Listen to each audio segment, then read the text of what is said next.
রাত তখন 1টা বাজে। হঠাৎ করে একটা লোক এসে আমাদের বাড়িতে ডাকাডাকি শুরু করলো। আমরা রীতিমতো ঘাবড়ে গেলাম।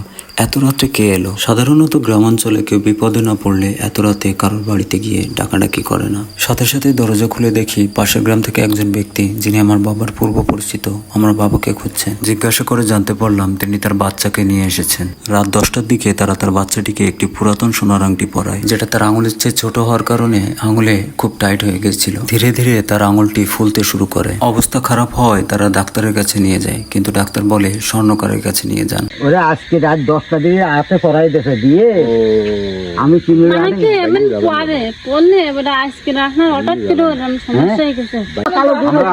তোমার গায়ে ব্যথা লাগবে, তোমার গায়ে ব্যথা লাগবে, সেরকম ভাবে আমরা কাটি। দেখি হাত দেখি হাত দেখাই কিচ্ছু হয়নি, হাতে তো ব্যথা লাগে না। না না ওটা কালো করে দিচ্ছি, ওই দাও একটা কালো।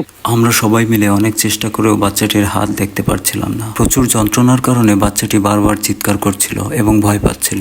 সকলের চেষ্টায় আমরা বাচ্চাটিকে বোঝাতে সক্ষম হই।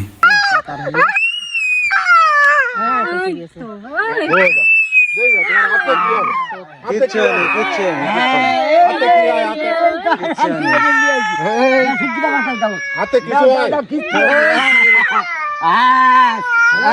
অবশেষে আমরা অনেক চেষ্টার পরে কাজটি করতে সক্ষম হই। আমাদের উচিত বাচ্চাদের খেয়াল রাখা। এরকম ছোট ছোট ভুলের কারণে অনেক বড় ধরনের ক্ষতি হয়ে যেতে পারে। সামাজিক জীব হিসেবে অন্যের বিপদে পাশে দাঁড়ানোটা আমাদের কর্তব্য। অন্যকে সাহায্য করতে আমরা সর্বদা চেষ্টা করব। আজকের এই ঘটনা থেকে আমার ছোটবেলার কথা মনে পড়ে গেল। আজ থেকে ঠিক 17-18 বছর আগে আমি এবং আমার বাবা এক গভীর রাতে খুব বিপদে পড়েছিলাম। একটা বড় অ্যাক্সিডেন্টে আমার বাবার মাথা ফেটে যায়। সেদিনও ঠিক অসহায়ের মতো চিৎকার করেছিলাম। সেই রাতে কোনো এক সহৃদয়বান ব্যক্তির আশ্রয় আমরা পেয়েছিলাম। অন্যের বিপদে সাহায্য করার চেয়ে বড় আনন্দ মনে হয় না পৃথিবীতে আর কিছু আছে। আর গ্রামের সবচেয়ে বড় সৌন্দর্য হলো একজনের বিপদে আরেকজন সবসময় সজাগ থাকে।